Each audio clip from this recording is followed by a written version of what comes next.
Welcome. Welcome to another exciting Rockjumper virtual tour. And thank you for taking the time to join us today.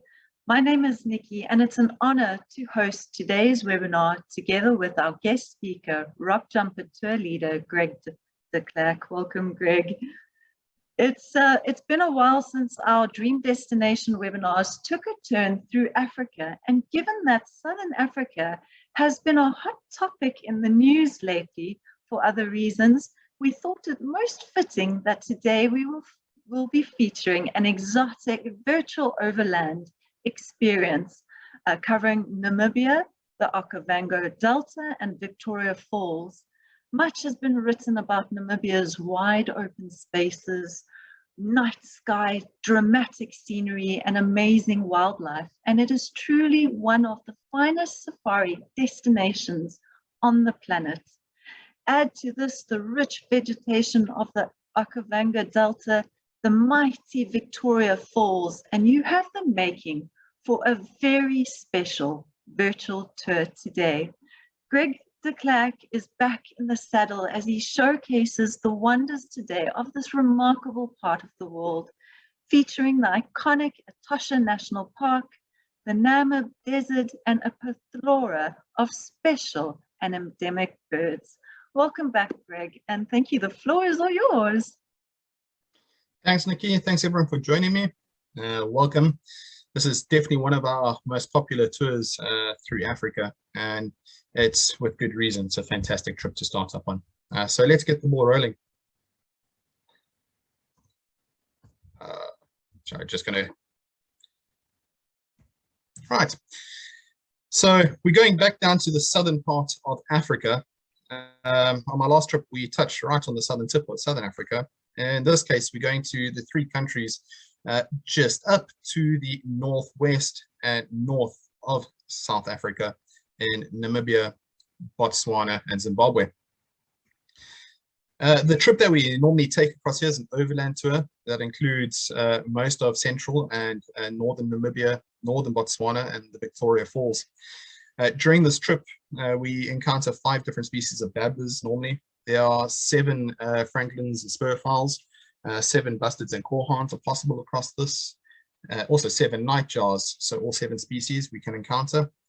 10 testicular species, 11 owls, 21 larks, including sparrowlarks, and 62 different species of raptor. This is just a basic trip outline of where we go. We start off in Windhoek in the central part of the country.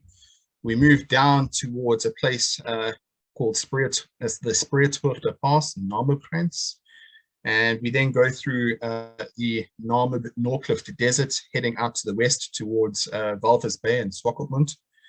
That is all through the Namib Desert, and then we start to come back up and we stop at a place called Erongo Wilderness, and then into Etosha from there, before cutting back through to the east along the Caprivi Strip, stopping briefly in Botswana and then into Livingstone. I'm going to split this trip up into 2 segments, basically the dry western and the moist eastern segment. So we'll start off with the dry western segment. You can see where the tour starts off and then moves down to Namib. This is all based in semi-desert to desert, and you'll see from the picture shortly that it is quite an incredible landscape. Starting off in Windhoek, we get quite a cool little bird. He is quite a skulker, although they are normally seen relatively easily and they're quite confiding once you do get them. They basically go up and down in the bush, feeding on insects, and then also down onto the ground. It's a barred wren warbler. They're pretty little birds, very inquisitive. And then a species we get in South Africa, but also here in Namibia. This is the only area that we are successfully getting them around Windhoek, is the orange river francolin. Like most of the game birds, they scratch around the ground looking for insects. And once we've finished up along that section by Windhoek, we come down to the Spitzkoppe Pass.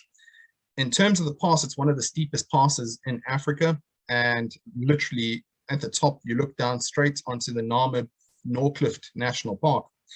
Now, this is a national park that is the largest in Africa and the 4th largest in the world. Basically, it includes the Namib Desert, and it's all gravel plains, a little bit of grass cover here and there. but generally speaking, just long views of gravel plains and sandy area with a couple of granite inselbergs, but it's still a spectacular habitat. It can get incredibly hot though. We do stop at a small town called Solitaire on the way down, which has some of the best apple strudel I've tasted, along with a few other interesting things. These pygmy falcons, tiny little guys, roughly about the size of a thrush. They'll normally be perched up on acacia shrubs as you drive down through the river valley, looking for small rodents and insects, and also small invertebrates. We also come across these little guys, the South African ground squirrels. Funny enough, in Solitaire, they're quite habituated to humans, and they come up close and allow you to just view them and their behaviors and habits. They normally just walk around scratching at the soil, picking out roots, tubers, bulbs, nuts, things like that. And then they take them back to their burrows where they are all set up as a family grouping, and they feed there. We may also come across Rupel's korhaans. Sorry, trying to check something here. Sorry. Rupel's korhaans are pretty common throughout the entire Namib Norclift area. Don't normally see them this well, but they look very similar to Karoo korhaan. The differentiation being the black marking up the neck, and also quite a bit of black markings on the face. It's definitely more distinctive, with a blue coloring to the neck. They generally tend to be quite far off the road, so scope is normally required to get them, but occasionally you might get them right close as well.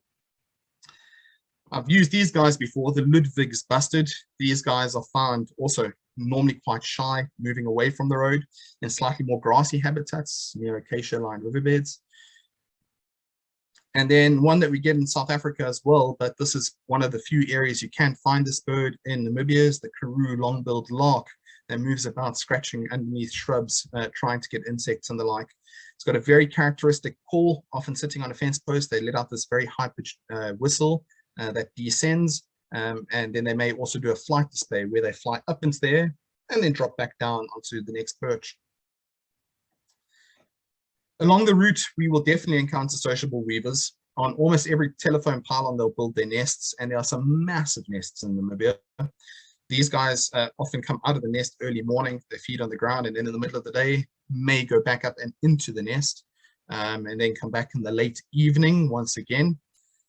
Interestingly enough, with this bird species, they're often found in conjunction with the pygmy falcon, which we saw a bit earlier. The pygmy falcon will often nest with them. Although they don't really like the pygmy falcon a huge amount, he does manage to keep their nest pest-free and also keep snakes and other raptors potentially away. We'll eventually arrive in Walvis Bay late into the afternoon after a long day driving through the desert. Walvis Bay is based on a lagoon with extensive tidal flats, and in front of our guest house, we get cormorants, great white pelicans, greater and lesser flamingos coming straight past our guest house, and also a lot of waders, bar-tailed godwits, ruddy turnstones, and a huge amount of plovers as well. From here, we'll spend a couple of nights because we've got a few things we need to do, and it will encompass some very, very early mornings. You see, the first morning, we go looking for Namibia's only true endemic, the dune lark. And that means that we have to get out to these dunes out on the borders of Walvis Bay, where we go looking for this little guy. So the dune lark spends all his time in the pre-dunes where the vegetation is, and along there they feed on grass seeds and small insects, and they get all their moisture requirements from a mist that comes in off the ocean pretty much every evening. And this allows that bird to survive successfully out there. Coming back down into the lagoon itself, we go into the salt works, and moving around in this area, we locate chestnut-banded plovers. Namibia and this particular area has one of the highest densities of chestnut-banded plover in Africa and in the world. It's the best place to actually see them, and we get huge numbers. On one trip, I had over 50, 60 in the first hour that I was driving about on those tidal flats. You also get the critically endangered Damara tern breeding in this area, and often along the lagoon area, we get them flying quite close to the vehicle. Basically, there's a berm that comes up and along through a tidal flats, and these birds come and fly over the shallow waters where they'll be hunting. And then later into our first day in this area, we'll go to these incredible flat open deserts areas with these very stony habitats, this deserts-like area, looking for a very particular plant species called a Welwitschia. This is the Welwitschia mirabilis. Essentially what you're looking at here is a stem base with 2 leaves and a root. The leaves are always just there, 2 leaves that come from when they are germinated, and over time they tatter and break up, and as a result it can look like quite a tattered plant with multiple leaves, but it is just 2 leaves. And under those leaves you'll often get cotton stainer bugs, which have a mutualistic relationship with this particular plant and move around it a lot. The roots of this plant can reach 3 meters deep, which is quite significant considering that they need to get moisture. They have to find it underground somewhere there, and the 3 meters is the minimum distance that they'll find it. Otherwise, all their moisture requirements come from that same mist coming off the coastline. The oldest specimens of this species have been carbon dated to be between 1,000 and 2,000 years old. So it is an incredible plant that has existed in this desert's habitats. It's completely out of place. In these habitats, obviously not a huge amount of activity goes on, but you do find birds like this gray's lark moving about, looking for seeds and insects on the ground as he goes. And then back into Walvis Bay, in the gardens, they've got a central garden at the center of town and also by our guest house. We pick up the orange river white-eye, which is a separate species to the Cape white-eyes, which we get in South Africa. These guys would get up along Orange River and heading north. The distinctive feature is the pinkish salmon wash on the flanks and on the belly. And these guys are insect gleaners, often feeding off of leaves, picking up small insects. Our final morning is an early one again from Walvis Bay. We head out to this massive granite inselberg called the Spitzkoppe. From a distance, this rises some 600 meters above the flat earth that is around it. It sticks out like a sore thumb, and it's approximately 1,728 meters from the peak above sea level. It's basically grassland desert all the way up there with a couple of acacia-lined riverbeds, and it's just fantastic to explore and go around. Beautiful Bushman art paintings if you get the chance to see them. But of course, we're there for the birding. And this is the main target in these areas, a bird called the Herero chat. Very quiet, tinkling little call that you've got to listen for quite carefully. They often sit rather sedentary and go down and hawk insects. But this is one of about 3 places I know that you can actively see this bird easily and get good views of them. Fantastic birds. It's also one of the few places in southern Africa that you can get auger buzzard. It has been reported on our tours. I've seen it once. Often flying around those inselbergs. When you drive and you'll get a view of them. He's superficially similar to the jackal buzzard, which is near endemic of South Africa. And this particular bird, though, does not have the chestnut band across the chest and the black feathering further down. But they are seen relatively regularly, although quite uncommon in southern Africa overall. From there, we move into the Erongo Mountains. Now, these Erongo Mountains basically are volcanic ruin, approximately 130 million years old for the rock features around here. And it is scenically beautiful. It's massive, massive rock features. And we basically get the chance to investigate them over an entire morning, looking for some really special species. Normally in the camp, right near our rooms, we tend to find the Montero's hornbill. In fact, on my last trip, I had one knocking on my door while they were trying to dig out small insects and the likes from a few bits of plants around my room. And also along the rocks is a strange little mammal called a dussie rat. Now, dussies, or known as hyraxes by most people, are also found in this habitat. The hyrax Afrikaans name, dussie, is given to this guy because superficially he resembles a dussie, but then he has the long, nice tail. Now, these guys tend to move about feeding on pretty much whatever they can get their mouths on, mainly plant matter and like small seeds and the likes. But they also feed these birds, and these guys come out to come and eat while the birds are feeding as well. So you often get them quite close up. We'll also see one of the few lovebirds that we have a chance for in Southern Africa, the rosy-faced lovebird. There's a lot of them moving about in this area. We normally get quite a few flybys, and then sometimes at our breakfast stops, we have them sitting up close and personal. Obviously, lovebirds tend to do a lot of fruit and seed eating, very heavy bills used to break those things open. Then a slightly difficult bird, one of the black version tits, is a carp's tit. We get it here and also just outside Etosha at a place called the Waterberg Plateau occasionally, but they can be exceptionally challenging and also quite flighty. They are small insect feeders. And then probably the prize species that I enjoy getting from there is the rock runner. This individual you'll see by scientific name, Achetops. It is very closely, or was very closely related to South Africa's rock jumpers, but it was changed to a different species. They are quite fantastic little birds running over the rocks, very liquid call, normally gives their presence away. And they can also be very inquisitive, run up, sit on top of a rock, and just view you while you're sitting watching. The other special normally needs an early morning wake up. First light, we'll go and stand outside and you just watch the top of those granite boulders, and hopefully a male heart-lip spur fowl will jump out on top and start to call to declare his territory. If he doesn't, then it's a race against time, because during the day, they then retreat back into the crags and to the rocky spaces to hide themselves, and basically it can become incredibly difficult to get hold of them. So early morning, you're up to get this bird. This is the main target of this area as well, and really a special little bird to see. Normally a male and two females together. The females have more of a peachy wash, but you can see with this bird, he's got a very heavy downturned bill for a spurfowl. Another cool species from this area, is the white-tailed shrike.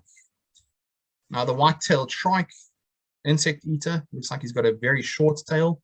They normally are down in like the small river courses or light wooded vegetation along the rocky edges. And they are also quite out in the open. They show quite easily most of the time. Often you'll get them coming in and landing right where we park our vehicle for the evening. So they normally give us a really cool view from that end.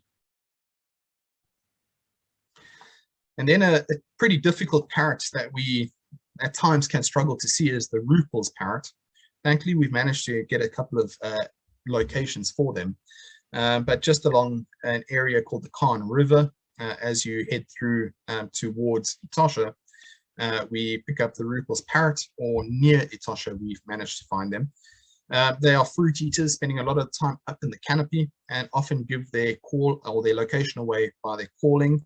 They're normally in small groups, about 4 to 6 odd birds that I've seen, although I have seen much bigger numbers as well. They are told apart by a lot of the other parrots in this region by the yellow shoulder and the yellow pants legs, and they've got a blue rump on them, which unfortunately isn't visible in this image. If you're lucky, you may get a Benguela long-billed lark. All right.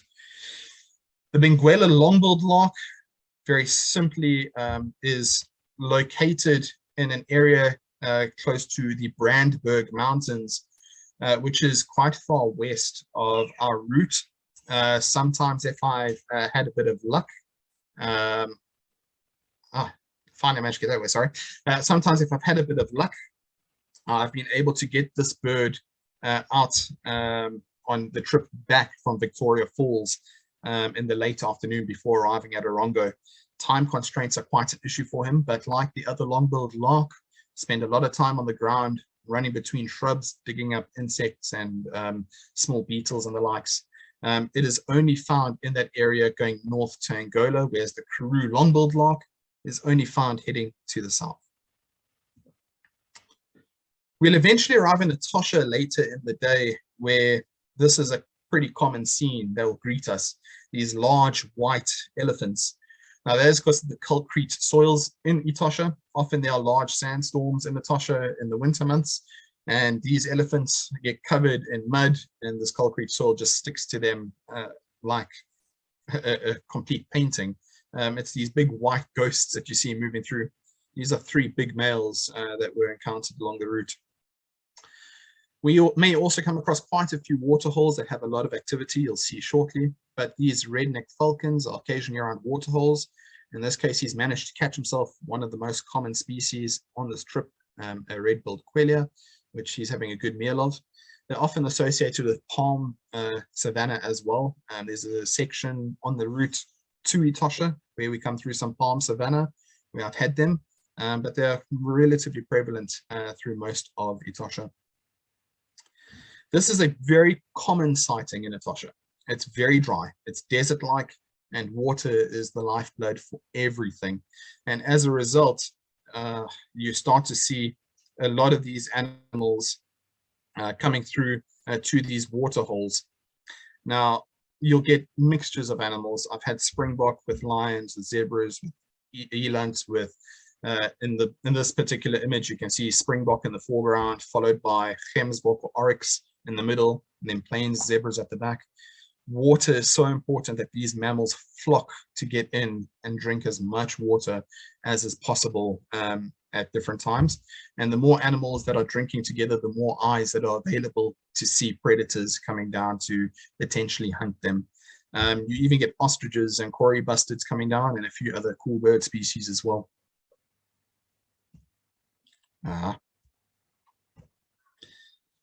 Another species now that goes north from us is a near endemic to Namibia, is a Damara red-billed hornbill.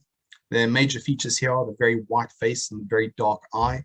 Otherwise, he resembles a southern red-billed hornbill, and the two, in fact, do happen to intermix just to the south of Etosha and also in Etosha itself. They can be quite difficult to locate. Their numbers are not as high as the southern red hornbills, but they tend to like the Mopani felt, Mopani habitats that Etosha has got quite a lot of. And then typical scene, this is at Okokweyo Waterhole at Okokweyo Camp. As you arrive in Etosha's main camp, elephant bulls coming down to drink with zebras, and you can see the calcrete rocks in the background and these very flat plains. It's an incredible habitat to watch and to sit at.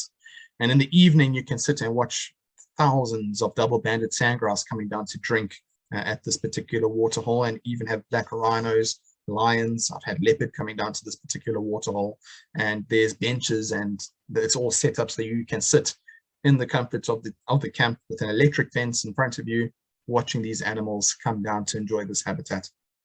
Of course, no trip to Etosha would be amiss without getting a kori bustard, the largest flying bird, along with the great bustard. Kori bustards are incredibly common. On a single day, I've had 47 birds counted, and I know other guides who have had very similar amounts. This guy's coming down to drink at a water point, but they are pretty much everywhere. As are these guys, the double-banded coursers, small insectivores, normally in pairs. They normally tend to hide in some shade and then move out to take some insects, and they tend to be more crepuscular and nocturnal, although you do get them moving about in the day as well. And then one creature that nobody will mess with but everyone wants to see is a honey badger, particularly around Okokweyo. I've seen them quite regularly. They're often accompanied by pale chanting goshawk. They move about digging, pulling out grubs and beetles and the likes. In fact, they'll take snakes as well. They're pretty much immune to cobra venom and to puff adder venom as well. They can be bitten and they will handle it. But yeah, they're incredibly tenacious animals. I've seen one being dragged about by a lion, and it was wrapped up in a ball, growling, going absolutely bonkers. And all of a sudden, he managed to get free because they got very loose-fitting skin, and that lion ran. He did not want to hang about with this guy. These guys have a huge reputation, and for very, very good reason. Extremely, extremely tenacious little creatures. As we move into central Etosha, we'll start to get some really cool birds around. They've got Dolomite Hills, and they've got some very thick acacia-filled riverine thickets. And this bare-cheeked babbler is a special of these areas. That can be very difficult. I've missed them on a couple of trips, but they are often in Halali camp itself, although we do get them in 3 or 4 other areas, but they're not very reliable. I have had some success with them just recently.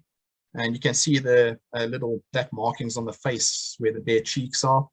They, like all babblers, tend to have a cooperative breeding system. So it'll be a breeding pair with their previous youngsters for the last year to 2 years that will help them raise chicks for the next year. And the nice thing about babblers is that you might not find them now this afternoon going and looking for them, but that evening you may actually hear them settling down because they are quite raucous and they call when they're going to rest. And when they do that, you then can go and find them the next morning from more or less the area that they're in, and it's quite reliable to pick them up like that. Another interesting species that they get up there is the violet woodhooper. Now, the green woodhooper and violet woodhooper are very, very close and very similar, but this guy has more of a purple sheen across his back going up to the neck and a bit of a coppery color as well. Otherwise, they're pretty much identical.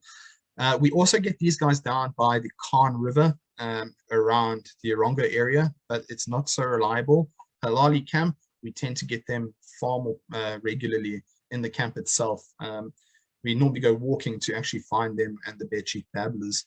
You can see the long bills used to probe into gaps between the bark and into small fishes where they pick out insects and the likes and feed on them. They're also normally in small family groups up to about 10 or so birds, and they can make an incredible racket when they start calling together. This is one of my favorite cats, and Etosha is a really good spot for them. They're not very common. And in fact, Etosha rates them as being uncommon, but there are certain patches in the reserve through which you can drive and you can encounter them quite well. The cheetah is the fastest moving land mammal, reaching in the region of about 90 odd kilometers an hour at full tilt. They're very thin, aerodynamic body with a long, broad tail allows them to grip onto the surface at pace, and their claws do not go back into sheaths. So they've got almost 4-wheel drive to chase after things. And their main targets in this habitat would likely be springbok. They are completely diurnal, and in fact, they can handle temperatures and their body temperature exceeding 42 degrees Celsius, at which point they will need to stop and settle down and regain the normal body temperature. But their body is able to handle higher body temperatures after a full speed sprint to try and get them a kill of a springbok, for example. Going out into these areas a bit further, we also managed to get a few other courses, but the Birchall's course is possibly one of the biggest prizes out here. The Birchall's course is often found in an area going towards Andoni Springs, and they are actually quite easy to find if you're at the right time of the year. They tend to line up sometimes in the shadows of pylons and telephone poles. And the easiest way to identify them is they've got a slaty gray coloring at the back of the head with the rufous going over the front. If there's a lot of grass and food supplies are good, they've had good rains, they can be quite challenging to find though. And then, of course, no trip to Etosha is complete without lions. On my last trip, we had mating lions. This is a common sight, though, a couple of males. Most of their prides are controlled by 2 males. And this makes sure that there's a good genetic turnover in the prides. They tend to hunt mainly oryx and also wildebeest and zebra out here. But generally speaking, they cover much larger areas than, for example, Kruger National Park, because the food sources are much wider spread. And the ideal habitat and territory for them would be a spot that would have a water hole where they can focus their attentions for hunting. Into these areas, we start to come across sandgrouse, and quite a few sandgrouse at that. This is the Namakwa sandgrouse. The male is at the back, the female's in the front. The male has the nice peachy patch on his throat. The female has all that speckling. These guys come down to drink at water holes, normally about 3 hours after sunrise. You have to be at a water hole to watch them coming down. And these guys tend to land a little bit further away from the water hole and then walk down to the water. and they drink. The females will take a few sips and then fly off, where the males have modified feathers on their chest and breast area, which they rub into the water, and it acts like a sponge to absorb the water. And then they'll fly back, and sometimes as far as 5 kilometers, 10 kilometers, to take water to chicks that are in a nest, or to go to eggs that are being incubated to cool them down from the intense desert heat. This is a Burchell sandgrouse, one of the specials of the area. It's the same thing for him. You can see he's busy soaking those feathers. This is a male Burchell's. So he's come down, he's had his drink, and now he's getting that water into the feathers to be able to carry them back. And normally what these guys do, they fly straight in and land at the water's edge and go straight into the water, spend maybe a minute, maybe 2, and then they're out again on their way. A relatively common sighting throughout Etosha is the northern black horehound. He's a beautiful bird, also quite loud, but they're pretty much on every street corner, as it were. This is a male. There's the nice black head, white ear patch. He's very distinctive. He's a separate species to the southern black horehound, which is endemic to South Africa. But these guys are also found in South Africa as well, basically from the northern part, heading up into Namibia. This is probably one of the best parks in Africa to get black rhino relatively easily. The black rhino, currently their population is deemed to be increasing, but it isn't increasing by much. The population sits at about 3,150 individuals worldwide. They're critically endangered, and their numbers have been plummeting with poaching, but just recently they've had a slight resurgence. You can see the mouth is very distinctive. He's got a triangular top lip, which is prehensile, and he'll use that lip to pull down stems and branches, which he'll then bite off and he'll then eat. He's a browser, unlike the white rhinoceros, which grazes. And they're also quite cantankerous. They can be very, very aggressive if they're not having a good day. But thankfully in Etosha, most times I've encountered them, they just waltz by past you. And in fact, occasionally sitting at water holes, particularly in the evening at both Hilali and Okakweyo, they will come down to the water and drink. I've had as many as 7 of them drinking at a water hole in the evening. No tour is complete without a secretary bird in Southern Africa, and the secretary bird shows up regularly around Namibia. It is a monotypic species. You can see the long legs are bare and they're double scaled, and that allows them basically to attack venomous snakes without getting any issues from bites and potential envenomation from things like cobras. They target mainly snakes, but they can also take things like lizards and insects and the likes as they're moving about. In this case, he's probably been kicking open the elephant dung that you can see behind it to take out things like dung beetles, which would get into there and been feeding on that. As we get to the eastern edge of Etosha, we start to find things like this, the black-faced babbler. There's a couple of spots we have just on the border of Etosha itself, and these guys actually come into one of the camps that we stay at and move through the gardens, normally in a noisy flock of about 10 or 12 individuals. Once again, like the bare-cheeked babblers, they are cooperative breeders, so they move together, basically feeding and going through the habitat. And as I say, they make a racket. In the late evening, you can hear where they are. Makes it very easy to pick them up in the morning if you have the time. Also, just on these sandy soils, you get quite a few lark species, and the Stark's lark is a relative common individual to pick up. You can see the nice little crest that he's showing, very much like my hair do at the moment. And he's also got a bit of an eye that looks like he's got sinus or hay fever. It's a bulgy type of eye, but he's pretty easy to pick out, often coming down to water holes to come and drink as well. And then one of the last species that we pick up along the route is a crimson-breasted shrike. Absolutely stunning, stunning birds. The crimson-breasted shrike is an insect feeder mainly, but they do take small vertebrates like lizards and that type of thing. Absolutely beautiful birds. I've seen hundreds of them and I never get bored of seeing them. Their coloring is superb. So that ends basically the first half of the trip in Etosha. and we've now covered the entire dry, arid section of Namibia. And from here, we now head onto the Caprivi Strip. Now, the Caprivi Strip's a strange segment. It's a very, very thin little finger that runs between Angola and Botswana, and both have tried to lay claim to the Caprivi Strip. The Caprivi Strip itself was actually held by the British, and the Germans wanted it so that they could get access to the Indian Ocean. I'm assuming what the situation was is that they wanted access to the Zambezi, which would take them straight down to the ocean, except that they didn't budget for the fact that Victoria Falls was on the way down, and they wouldn't be able to access the ocean as a result. But anyway, they gave the British Zanzibar, and in return, the British gave them the Caprivi Strip, and the rest, as I say, is history. It became a part of Namibia. Now, the Caprivi Strip is characterized by dense teak woodlands on very red and hot Kalahari soils. You drive along the section, and there's a lot of very tall canopy shrubs with an understory of grass. Unfortunately, a lot of this habitat is being cut out because teak is quite a good wood for furnitures, for firewood, for even building implement handles and the likes.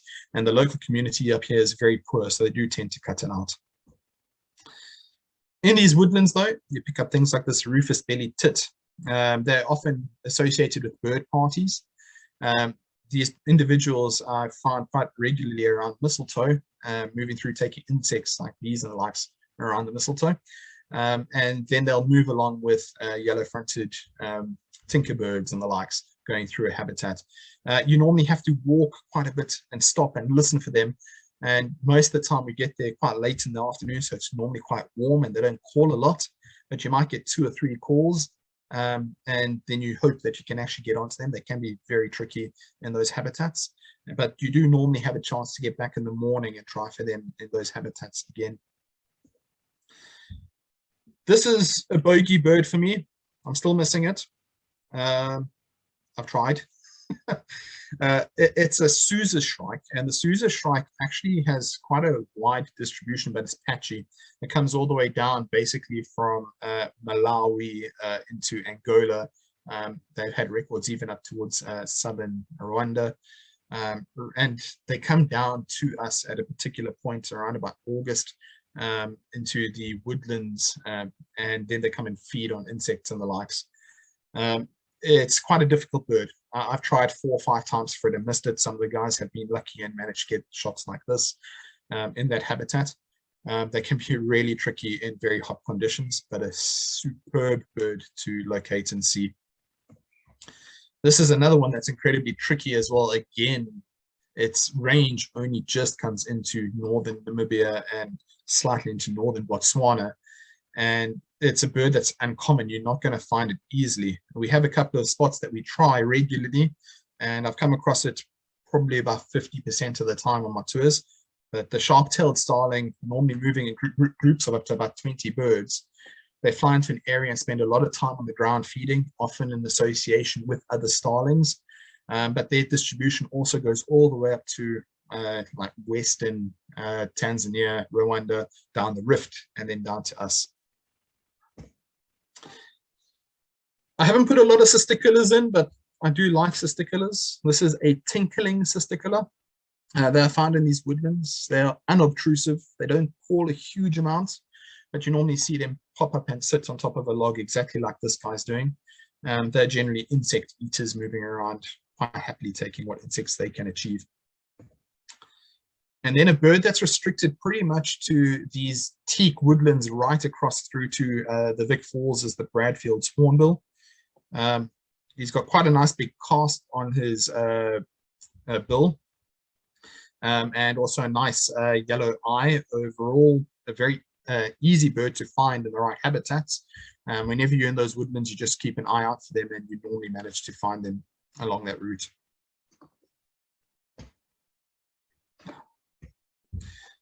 Then we get to the Vundu, which is about our halfway mark along the Caprivi Strip. And along there, we come up onto the Kubango or Okavango River, which runs down into the Okavango Delta.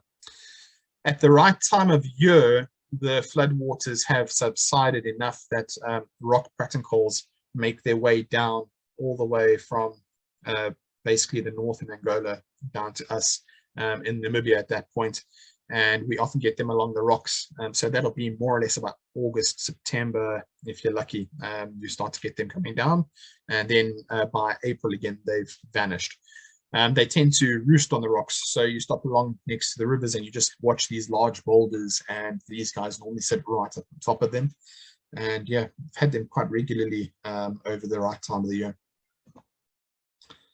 Another fruit-eating species, a beautiful parrot that we get up in that area. Not as beautiful as South American parrots or Australian parrots, but for Africa, it's a beauty. This is a mayor's parrot, often associated with very large riverine fruiting trees.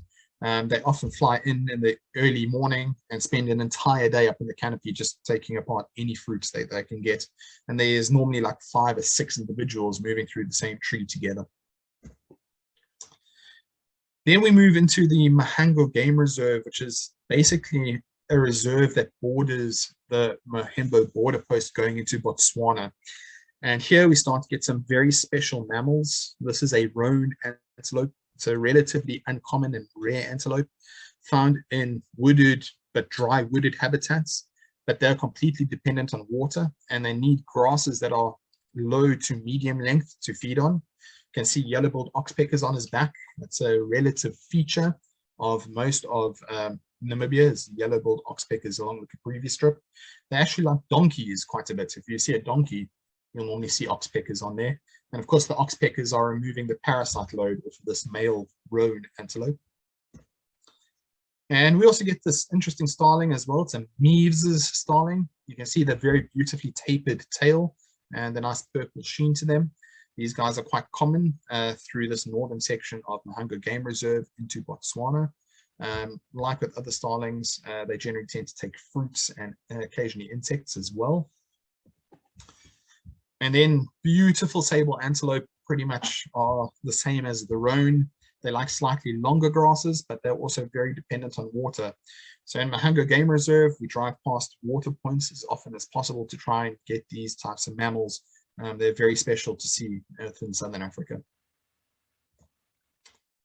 Along the edges of the rivers, the third of the major babbler species that we'll get is the heartlibs babbler. You can see this bird is beautiful, and they're often around like our camps next to the rivers. Very raucous again, also small birding parties and groups. They spend a lot of time on the ground and really don't pay much attention to you. They'll sit up in a tree and call while you walk past a meter from your head without even bothering about your appearance being in their space. We then cross into Botswana, and this is what our habitat is going to be like for the next few days. So the Okavango Delta and the Okavango Panhandle are absolutely incredible habitats to go through. The Panhandle, where we go to, is a 70-kilometer stretch of the Okavango River feeding into the Delta. The Delta is an inland delta. It floods seasonally with the highest water levels normally in June and August. And it is basically made up of dense papyrus and reed beds with these palm trees along the way. And we go on a boat cruise up and down this river looking for the specials of this area. Giant kingfishers are a dime a dozen, and getting views of them catching fish like this is fantastic. This is the female of the species. She wears the pants in the relationship. As you can see, the male tends to wear the top. He'll be nice and chestnutty on the top. And she's caught herself a wonderful morsel. You also get pied kingfishers and malachite kingfishers by the hundreds along that river system, along with loads of white-fronted bee-eaters, little bee-eaters. There's loads and loads of birds along this river system. Little bitterns are not so common. We do see them pretty much every trip though. And normally when you encounter them, they're coming up to the top of a reed. And if you get too close, they suddenly adopt their defensive posture where they put their beak straight up in the air and try and act like the reed, but the coloring gives them away entirely. But apparently it does work. We do miss them, still don't see them as much as we often probably would if they didn't adopt that. But in the late afternoon, early evening is the best time that we normally get to see them flying across the river and then landing on top again before ducking into the vegetation. At the right time of year, when the water levels are down, so September onwards, we tend to get quite a few African skimmers along the way. It's a very strange bird. You can see the lower mandible is extended far past the upper mandible. And basically what they do is when they fly, they dip that lower mandible into the water and they basically close their beak on anything that it touches. And they often fly in synchronization. So you get 5 or 6 birds all flying along, skimming the beak through the water. It's beautiful, but strange. And then a major target for the panhandle, and it's probably one of the most accessible areas to see this, is the Pill's fishing owl. Now, during the day, they roost up in the high canopy of large riverine trees and riparian forest. And at night, they come out onto the edge of those forests and they come and fish on the edges and catch themselves things like tilapia. Occasionally, you see them actually in the early morning still finishing off a meal before retreating into the dense cover. Another species that's relatively regular up here, you need to go onto the edges of the floodplains normally to see them, is the slaty egret. You can see the nice chestnutty gular pouch as the best way to identify them. They can be quite tricky birds to get if they haven't had decent flooding, because they go onto the edges of those floodwaters and hunt for things like, for example, frogs. But they often are associated as well with great egret, intermediate egret, and little egrets at particular points where there might be good meal opportunities. Into the backwaters, where the flow of water is a bit more gentle, you get a couple of other species. This African pygmy goose, for example, is quite common out there. They tend to feed on aquatic vegetation. And you normally get 4 or 5 pairs of them as you flow through these backwaters. Unfortunately, they're quite shy and normally fly away. So getting views like this is not always possible, but they are really a stunning bird to see. This is a male with bright yellow bill and the black tip. And then, of course, it's never what you can see, it's what you can't see. If this guy's out in the bank, you don't know what's underneath, the water around you. There's plenty of things here that can kill you. The Nile crocodile, this is a big male. He's probably about 6 meters long, and he could probably take down something up to the size of a medium cow if he had to fight it down. Yeah, there's a lot of crocodiles. On every single bank, there's a crocodile, and some of them as big as this guy. He is an absolute monster. Yeah, you don't want to stick your finger in that water, put a foot in that water. It might be the last thing you do. Just as much because this guy occurs there as well. Lots of hippos. You have hippos popping out left, right, and center as you're cruising down the river. But thankfully, they know the boats, they hear the boats, and they just move out of the way. But occasionally, they'll pop the head up, have a bit of a look, and you'll see the puff of steam, and then they duck under the water again. And they're normally in small pods of like 5 to 10 individuals. At night in the camp, while you're having a rest, you're in your tent, you're about to go to sleep, you actually may hear them come through camp, because they cover a huge area looking for grass. They can go up to 40 kilometers in a single night looking for grass that's viable for them to eat. This is a tricky bird. By all accounts, you don't often see it like this. You normally see it into a dense thicket in the undercover, just hiding away beautifully. I was lucky with this particular photograph on my very first trip to Namibia. He happened to be out on an open branch and I managed to get him. This is a white-backed night heron. They nest in overhanging vegetation over the water, and as I say, normally high up in the dense thickets. So you normally get a jigsaw puzzle of the bird, a bit of an eye, some of the bill, and then if you're lucky, you might see it move a little bit. But they generally tend to hold tight because they rely heavily on their camouflage. And then at night, they come out into the open, right on the edge of the water to hunt. Another one of the backwater birds, you can see it's out on the lilies. This is a lesser jacana. So we also get African jacana, which is quite a bit bigger.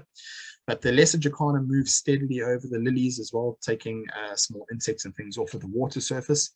And they're pretty small, probably bantam size, more or less. And they move rapidly over the water if given the right influence. From there, we move out of Botswana and then back into Namibia on the Caprivi Strip and through to Katima Mulilo. And we then explore the teak woodlands down there a little bit more extensively. And in these teak woodlands, particularly along, now we go into the Zambezi River, we get shallows Turacos. So like all Turacos, this guy has the red underwing covered in a red copper pigment called tyrosine, and tiracovertin, the green copper-based pigment on the body, which gives the family their name. These guys are often in the gardens around the camp that we stay in. They feed on the fruits of the trees through this area, and we get them basically all the way from here right down to Victoria Falls. Beautiful, beautiful birds. And the way to identify this compared to other species that look very similar is the crest comes out to that central point with little white spots all the way along the tip of the crest. These guys are also relatively common. Moving along through an entire habitat, we tend to get swamp boo-boos all along the rivers. They are very melodic, often calling early in the morning and late in the evening. As you can see by the big bill, they're quite closely related to bush shrikes, and they tend to go and catch large things up the size of frogs, but then mainly beetles and insects, often around camp lights in the evening, taking whatever insects and the likes are available. One of our main targets for the area is a racket-tailed roller. They like these Berkshire teak woodlands. The racket-tailed roller itself, you can see it has these two spatules on the end of the tail. They tend to give, excuse me, they tend to give away their presence just based on the fact that they will call to display and show territory. So often you go walking through the woodland and you hear them calling, and you can normally locate them sitting out in the open, and you normally find them either singly or in pairs. We also go looking for Arno's chat. It's a species that we do get in the very far northern section of Kruger National Park, and then into patches in in Zimbabwe, and then to Namibia. We find them quite a bit around Katima Mulilo. Again, that teak woodland with nice open clearings, we tend to get them quite regularly there. This is a male with a white shoulder and white cap on the head. And then if you're really lucky, a white-breasted cuckoo shrike may just fly into your path. I've had him 3 times on tours up into Namibia. He's not a regular bird, but they tend to hang about in that habitat. They're always somewhere there and thereabouts, but their camouflage is actually brilliant, and they tend to hide in plain sight. But beautiful birds to see while you're out. And as you can see by the bill, again, a bird that looks for large insects, generally preying on cicadas and the likes. There's also quite a few wetlands up and around this area. The wetlands generally are from the flooded environment from earlier in the year, and you get quite a few species like a rufous-bellied heron hanging about in these flooded wetlands looking for frogs and insects and the likes that might be breeding there. And we often look out onto the Zambezi River and manage to also get a cruise here, because we come to one of the things that we all want to see. It's one of the highlights of the trip, and that is the southern carmine bee-eater breeding colony. Now, this colony is well known. They used to breed on the bank, as you can see here, but they've actually now moved onto the top of the bank because the Zambezi River washed away part of that bank during a flood. But the sheer number of birds here in September is absolutely insane. It is a flood of color. I mean, literally, if you see an individual bird, that is what you're looking at. These birds are beautiful, and because there are such high numbers of them and they're breeding, they also attract raptors. So a lot of things like yellow-billed kites. I've seen lesser spotted eagle coming through. I've had falcons coming past them.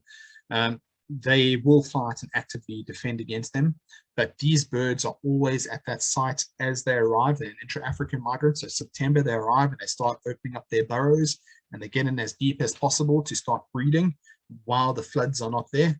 And then by the time their chicks are raised and are fledged, they back out again and on their way back to the middle of Africa. So northern Malawi, northern Zambia, and then heading up onto the Rift Valley. If you're lucky enough, down along the Zambezi River, normally in the quiet backwaters, although I have had one individual who gave me a bit of a challenge, the African finfoot might show himself along the way. They are incredibly secretive birds. can be exceptionally challenging to find.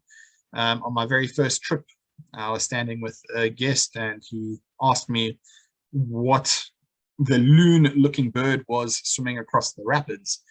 Having just said 5 seconds before that it was unlikely that you're going to get a finfoot swimming across the rapids, I had to eat my words. But normally speaking, they're on the edge of the bank, in the overhanging vegetation, taking insects and things along the edge as they move. One of the species that I've had requested relatively often, although we get them on the eastern side of South Africa, is the bearded scrub robin. We get them in relatively dense thickets along the edge of the Zambezi River heading down to Zimbabwe. In fact, anywhere in Botswana along the Zambezi down into Zimbabwe, which is a route we have to follow, allows us to get this bird at close range.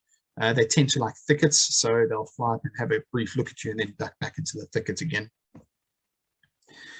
And then our final destination is this incredible spot. It's jaw-dropping. The first time I saw it was absolutely unbelievable. It's not always this extreme. This was taken in April, this photograph, when they had record high flooding in Angola and up in the northern catchment areas. And as a result, the wall of water was just a straight wall the whole way along. On the side that is closest to the bottom of the screen is the Zambian side, and that may sometimes dry up slightly. And even along through to the Zimbabwean side furthest away from us, that may get significantly drier than this as well. The Victoria Falls in the local language is called Mosi Oyatunya, which means the smoke which thunders. Literally staying in a hotel close to there, you can hear the falls going over. The falls are 1,708 meters wide, or about 5,604 feet. They're 108 meters high at the highest point, 354 feet.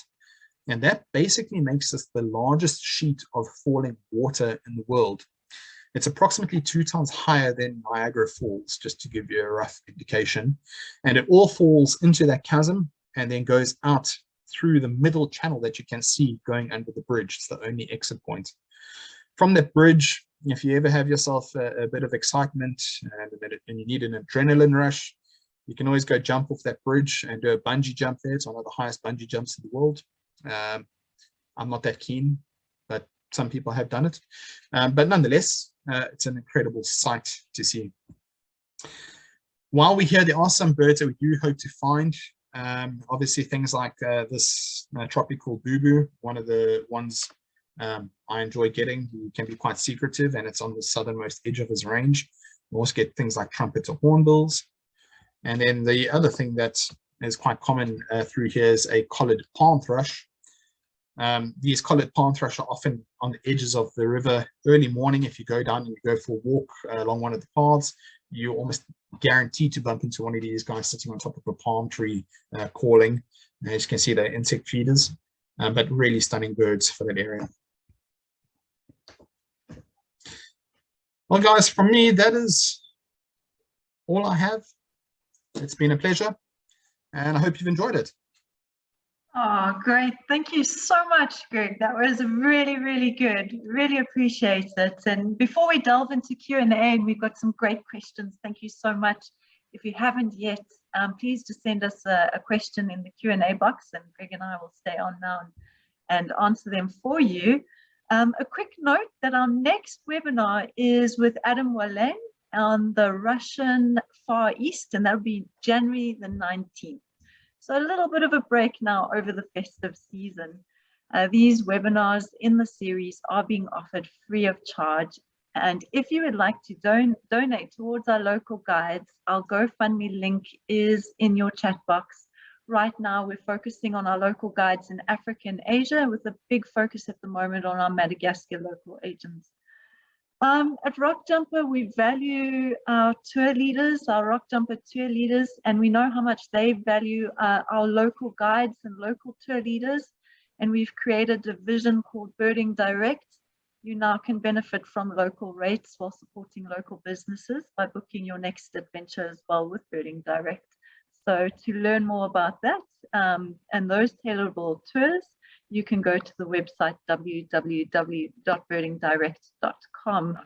And now to get to the best part, and that's Q&A. So I've got so many questions that came from the message as well as on Q&A. So I'm going to go, one of the messages here, Greg, says that, I'm sorry I was delayed, so I may have missed a summary of the routes and accommodations for these trips. Could you do a quick summary just to discuss those routes and accommodations? Yeah, sure, no hassle. So let's start with the accommodations first.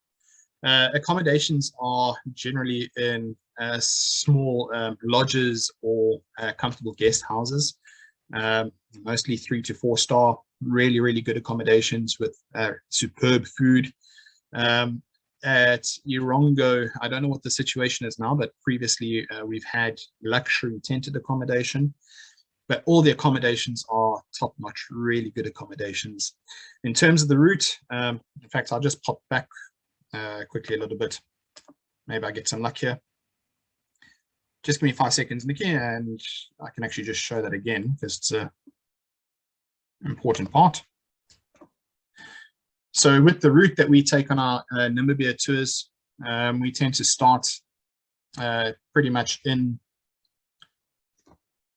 Windhoek and then make our way across from Windhoek to Walvis Bay, and then up through to Erongo, to Etosha, and then across the Caprivi Strip into Botswana for a couple of days, and then through to Victoria Falls. So we cover mainly the central and northern parts of Namibia, and then northern Botswana and Victoria Falls. Oh, great, thank you. What camera was used for the photos? It's a mix from a lot of the guys. If the photos are from myself, it would have been either a Canon 60D with 7200 or 100-400 Mark II.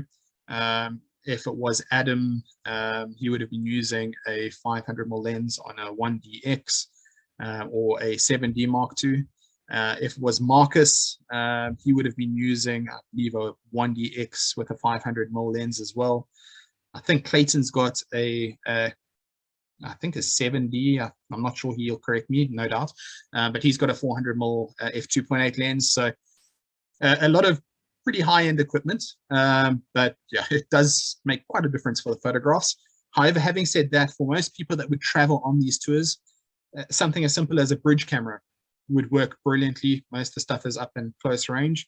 And in fact, I walk around with the 7D Mark II with a 100-400 lens, and that's more than enough for this type of birding. We get very close to a lot of the stuff without really trying. So it makes it easy for photography. Oh, brilliant. Are we going to Victoria Falls on these trips currently? I think we answered that. We're still going to Victoria Falls. I just know that last year there was a slight hiccup just because of COVID, unfortunately, and getting PCR tests. The main reason is just because we couldn't cross borders at the time. PCR tests hadn't been supplied to these areas yet. I think as of next year, it's fully opened to get through, although at the moment, I don't know if it'll be Zimbabwe if you went now, for example. But yeah, basically speaking, it's the main thing's been just border crossings in the last year. In normal times, yes, you'd be going to the falls every time. Oh, great. Is there a big difference in the bird species found in the northern panhandle versus the southern swamp areas? So the thing is, that the southern swamp areas, the water disperses over a massive area. In fact, if you look at the map that I'm showing you now, you can actually quite clearly see the panhandle, how it forms out. There's that small green patch that comes down from our final spot there. And that panhandle, having the river along it, tends to have a lot more vegetation, and it just tends to be a lot thicker, which supports more bird life in general. As you go further down, it almost becomes more savanna-like, and the ability to navigate through there, which is the big thing, becomes much more difficult. At the top, you're using just one river, whereas further down, you've got 16, 17 channels to hop across. And that just makes logistics trying to find anything there near impossible. So in terms of birding, you're probably going to get a lot of the same birds, but the difficulty in finding them is going to be much, much higher.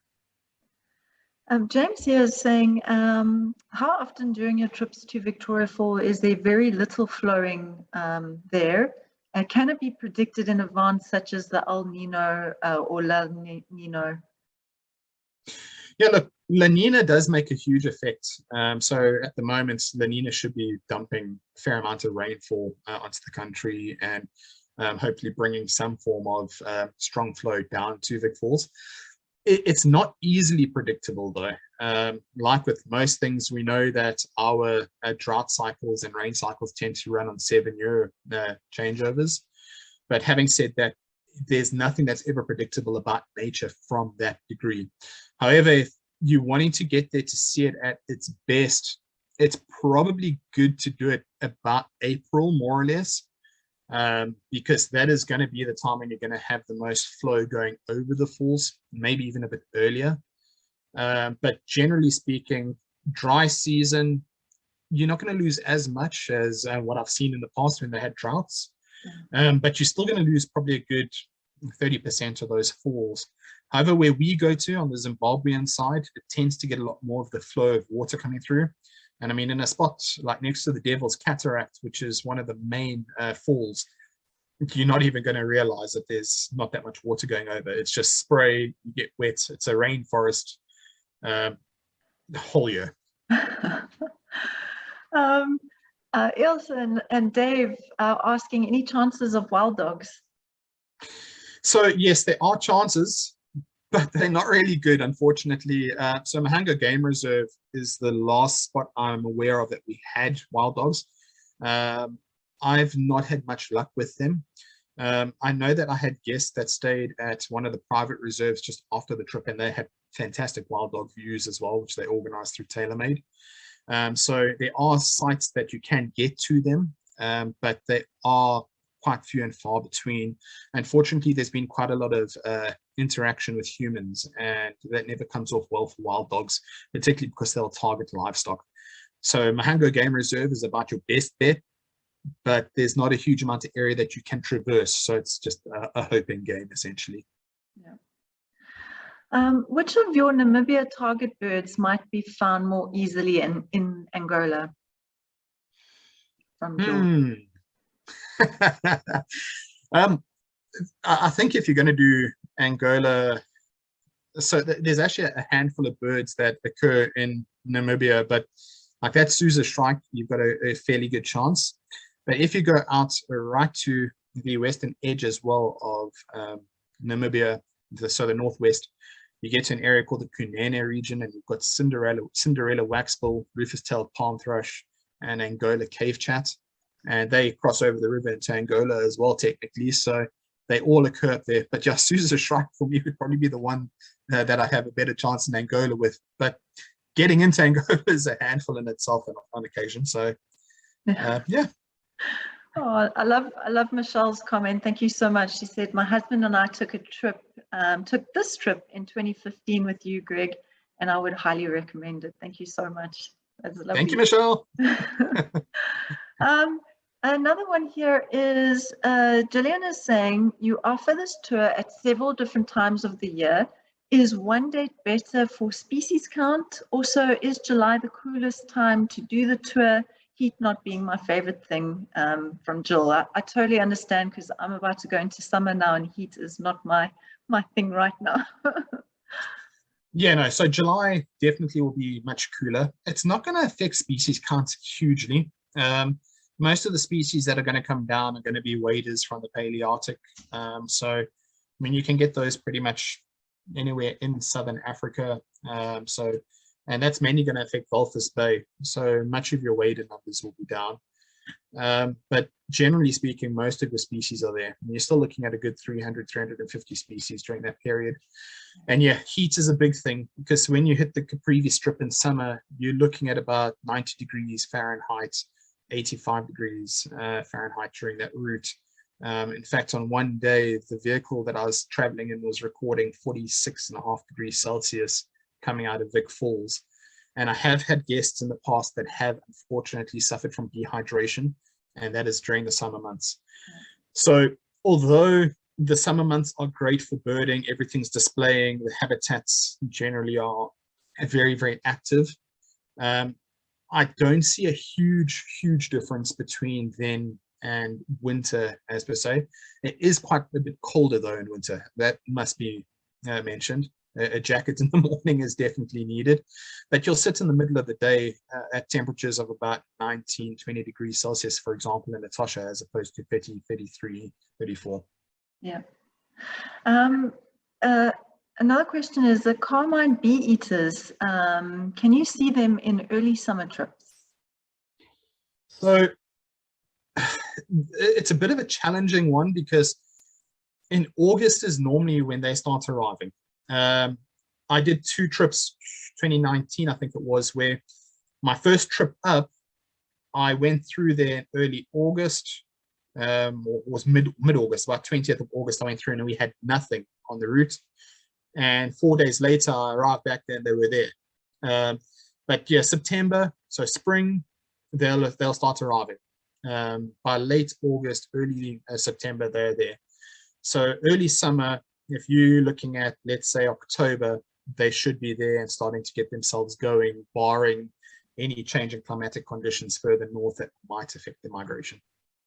Absolutely. Is this one of the better African trips to see mammals? There's a lot of mammals.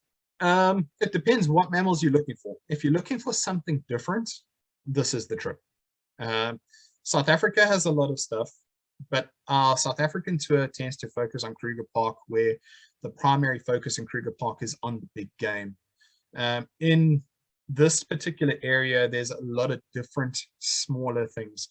I didn't post an image of it because we don't have a great one on the server, but something like a Sitatunga or a red lechwe, the antelope species associated with the floodplains up on the Caprivi Strip, or, you know, the dusty rat, things like that you don't get on other trips very easily.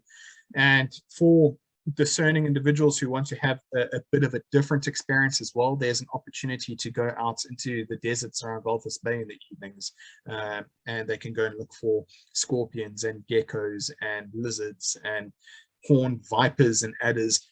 It's all dependent on what an individual wants to do, and there's actually a lot to do here. The same guests that went to Erongo and did a private trip there, they went and did a pangolin tracking experience for Temminck's pangolin. So there are a lot of options available for people that are interested to do it. And the smallest game that is out there, things like honey badgers and aardvark and the likes, are relatively commonplace to come across. I love Kimberly. She's saying, yeah, scorpions. There are one or two. Oh gosh. I've got another. We actually spoke about it just before the webinar about the taxonomy. The question here is the taxonomy you are following on your presentation. I'm asking this because some of the scientific names are different to the ones that I'm used to. So there have been a few taxonomic updates just recently. We follow the IOC taxonomy. Basically, the stuff that we manage to download and take for our checklists is updated regularly. In fact, every quarter the IOC updates taxonomy, and that's what we've been following. And yeah, that's just basically the information that's been put up onto there. However, I do have a lot of guests that do come across as well from the States using Clements, and I've been trying to study and get up to touch with Clements taxonomy. It's a little bit challenging with quite a few areas that we go to, but you know, as a guide, we just try to get at least the common species in place. So that's all we look at. Oh, great. What is a typical species count for the trip? And how many days is it? Yeah, so 18 days is our normal trip across here. There's a fair bit of driving and the likes going across, but on a good summer tour, a good 350 species is a possibility. But I'd say sticking safe, 300 to 325 in winter, more or less, you'd probably be happy with. You could probably do more. It just depends on how the habitat and the environment is working. Absolutely.